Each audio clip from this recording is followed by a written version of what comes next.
The public record places at least 11 names in a very uncomfortable discussion. We are looking at a cluster of missing scientists, researchers, and administrators. These disappearances overlap with the most sensitive research corridors in the country. We are looking at individuals tied to nuclear stewardship labs in New Mexico, advanced plasma physics programs at MIT, and deep space propulsion centers in California. It is incredibly easy to look at a list like that and invent a massive coordinated plot. Federal agencies are reviewing the situation, but officially, investigators see no publicly established evidence of a single overarching conspiracy tying these cases together. To see the true vulnerability, we must look past total headcount. These facilities employ over 20,000 people. The danger is how a modern security enterprise relies on a microscopic fraction of that payroll, a handful of minds holding rare, unwritten knowledge. We assume that institutional memory is perfectly safe because we back up data on secure servers, lock blueprints in vaults, and carefully document procedures. But knowledge isn't only stored in hardware, it is stored in people. When you lose embedded experts, you experience what intelligence analysts call a knowledge scrub, an analytical model for understanding the rapid degradation of system continuity. Technical organizations don't operate as flat hierarchies. They function as complex hub-and-spoke networks, dependent on key individuals. Removing 11 ordinary positions is a minor hurdle, but if losses cluster around central hubs, the connective lines shatter, outer spokes isolate, and the system breaks down.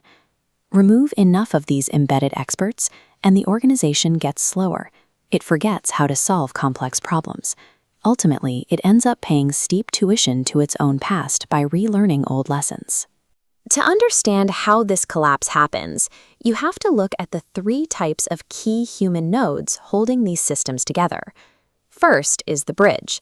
This is the person who cleanly translates information between entirely separate domains, like defense to academia, or the engineering lab to the acquisition office. Next is the repository. This veteran researcher carries the unwritten context that no manual captures. They remember the failed tests, the informal workarounds, and the exact reason a promising project was abandoned a decade ago. Finally, the gatekeeper. These are the administrators who know the system's administrative choke points. They know who holds the right security clearances, which program offices matter, and which teams can be trusted to execute a deadline. A principal scientist or a senior administrator with sensitive access is never an interchangeable resource. They are nodes of compression. They hold much more than one person's worth of memory.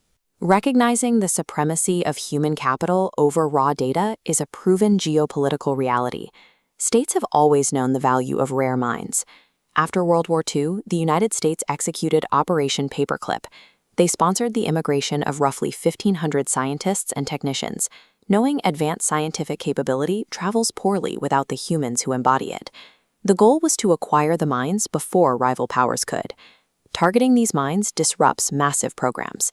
In 1990, artillery engineer Gerald Bull was assassinated in Brussels. He was the intellectual center of gravity for Iraq's supergun ambition. Removing him immediately halted the project's viability.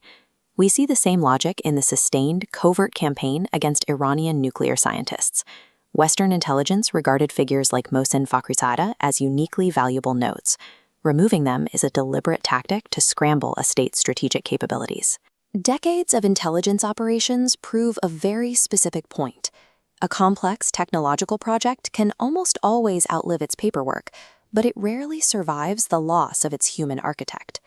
Whether the recent string of American scientific disappearances is a massive intelligence operation or simply a tragic coincidence, it exposes a severe structural flaw.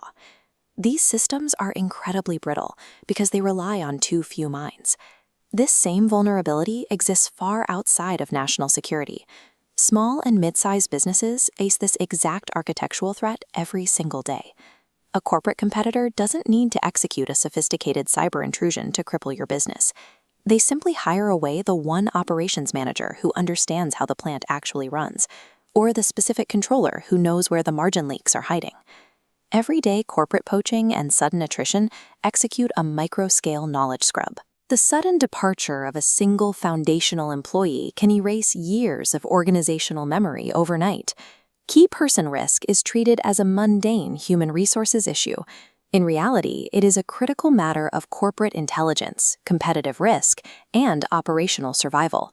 If leadership waits for a surprise resignation, a failed acquisition, or a targeted poaching campaign to ask where their most valuable knowledge lives, the damage is already done.